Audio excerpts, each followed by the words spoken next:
Assalamualaikum warahmatullahi wabarakatuh. Di video kali ini spesial atau edisi khusus untuk menjawab pertanyaan yang masuk. Pertanyaan kali ini datangnya dari akun yang bernama Kak Jeunjung Kok. Namanya unik ya. Yang ditanyakan kali ini adalah katanya yang cair saat ini yaitu PKH sembako atau PKH anak sekolah. Kira-kira yang benar yang mana ya? Apakah yang cair di tahap 3 ini di bulan Juli tahun 2023 ini adalah PKH sembako atau PKH anak sekolah? Pastikan nonton video ini sampai habis karena di sini kita akan belajar bersama-sama mengenai apa itu PKH atau program keluarga harapan.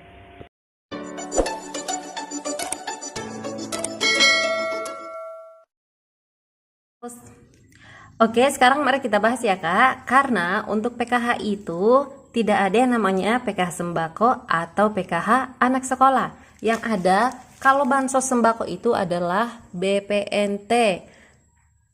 BPNT program sembako. Ini BPNT program sembako, tapi untuk saat ini untuk BPNT ini tidak lagi dicairkan berupa sembako langsung sama seperti tahun lalu atau 2 tahun yang lalu. Nah, 2 tahun yang lalu itu BPNT ini masuknya saldonya di kartu KKS berupa saldo e-wallet sehingga hanya bisa ditukarkan berupa sembako langsung di agen e-warung yang sudah bekerja sama dengan program pemerintah. Tapi untuk tahun 2023 ini penerima BPNT masuknya ke kartu KKS yang cair melalui kartu KKS ya, karena sebagian ini penerima BPNT program sembako dia sebagian masuk melalui KKS, sebagiannya lagi ini masuknya melalui PT Pos. Nah, kalau yang masuknya melalui PT Pos itu kan uang tunai langsung ya, diberikan per 3 bulan sekali atau untuk alokasi 3 bulan sekaligus. Jadi total bansosnya yang cair itu Rp600.000 kalau yang melalui PT Pos ini.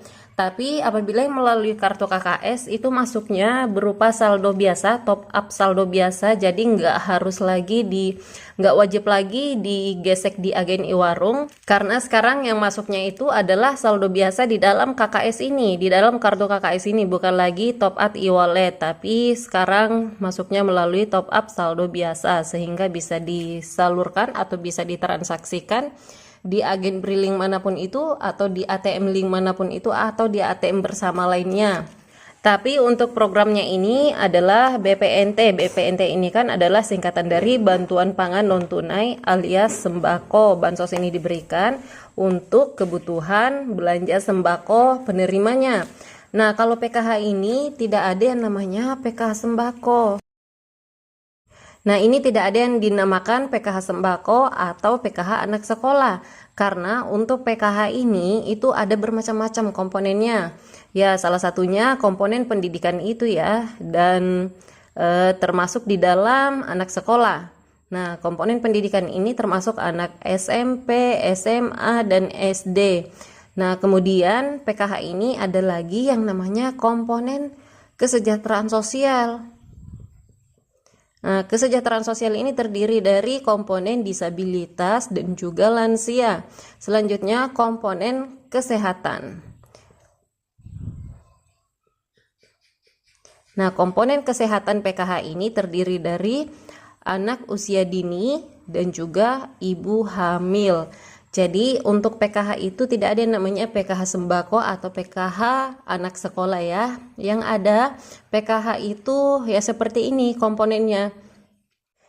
Yang ada itu adalah BPNT program sembako, tidak ada yang namanya PKH sembako.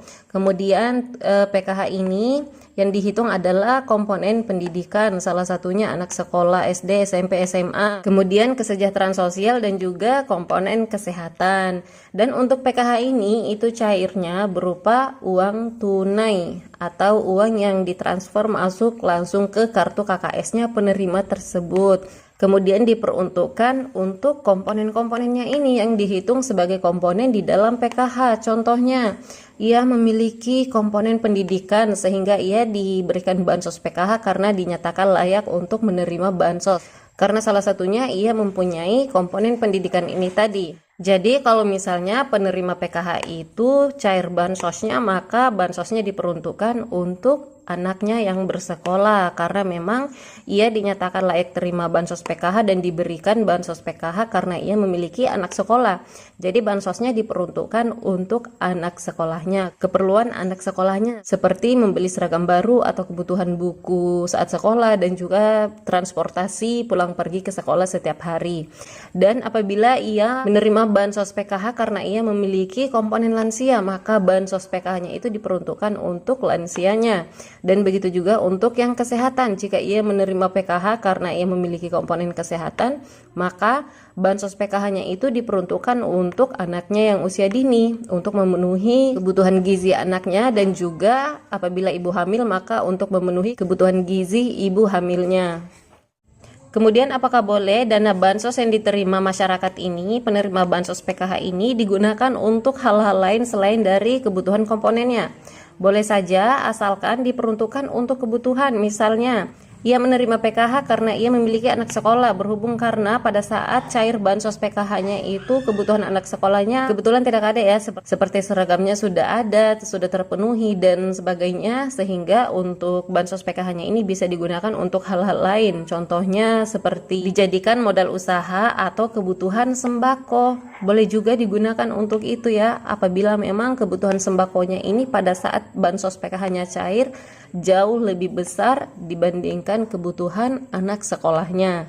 Atau kalau misalnya penerima PKH-nya sudah dapat bansos BPNT program sembako juga, maka dana PKH yang ia terima boleh ditabung atau boleh juga dijadikan modal usaha kecil-kecilan. Nah, jadi itu ya, saya rasa sampai di sini kita semuanya sudah tahu mengenai tujuan-tujuan bansos dan jenis-jenis bansos untuk PKH ini. Sampai di sini kita sepakat tidak ada yang namanya PKH sembako atau PKH anak sekolah, yang ada adalah PKH atau program keluarga harapan, yang mana bansos ini diberikan kepada masyarakat yang dinyatakan layak bantu atau layak menerima bansos dan memenuhi syarat. Salah satu syaratnya yaitu harus memiliki salah satu komponen yang 3 ini tadi ya, komponen pendidikan, kesejahteraan sosial, dan komponen kesehatan. Sedangkan untuk sembako itu sendiri adalah BPNT atau singkatan dari bantuan pangan non tunai atau sama dengan bansos sembako, yang mana cairnya saat ini terbagi menjadi 2 metode pencairan. Sebagiannya cair melalui PT Pos yang diberikan langsung uang tunai, biasanya per 3 bulan sekali atau alokasi 3 bulan sehingga jumlah bansosnya Rp600.000. Sedangkan sebagiannya lagi cair masuk ke dalam kartu keluarga sejahtera atau KKS-nya penerima bansos ini, yaitu untuk alokasi 2 bulan sekali. Jadi total bansosnya yang diterima itu Rp400.000. Dan perlu diketahui, bansos BPNT program sembako ini sekarang sudah tidak bekerja sama lagi dengan iwarong. Jadi penerimanya itu bebas mentransaksikan bansosnya masuk di dalam KKS ini di ATM manapun atau di ATM link manapun. Jadi tidak wajib menukarkan atau mentransaksikan bansosnya ini yang masuk di dalam KKS di agen iwarong, apalagi kalau diwajibkan untuk menukar berupa sembako di iwarong tersebut ya. Karena saat ini sudah masuk berupa saldo biasa, jadi bebas ditransaksikan dimanapun dan juga bebas memilih toko mau berbelanja di mana dan membelanjakannya berupa sembako apa sesuaikan dengan kebutuhan penerimanya. Dan begitu juga yang cair melalui PT Pos ini yang dapatnya 600 sekali, ini juga bebas dibelanjakan di toko manapun, tidak harus di toko yang sudah ditentukan, apalagi wajib ditukarkan berupa sembako, itu tidak wajib sekarang ya. Bisa dibelanjakan sesuai dengan kebutuhan penerimanya. Oke, itu saja video dari saya kali ini. Semoga video ini bermanfaat, dan buat yang lainnya masih bingung juga mengenai bansos, bisa langsung tulis komentarnya di bawah video ini ya. Insya Allah setiap komentar yang masuk dan menurut saya itu belum pernah saya bahas di video-video saya yang sebelumnya, biasanya saya buatkan atau saya jawab pertanyaan yang masuk berupa video, sama seperti video kali ini. Baiklah, terima kasih banyak yang sudah meluangkan waktunya menonton video ini sampai habis. Semoga bermanfaat dan sampai ketemu lagi dan saya di video selanjutnya. Wassalamualaikum warahmatullahi wabarakatuh.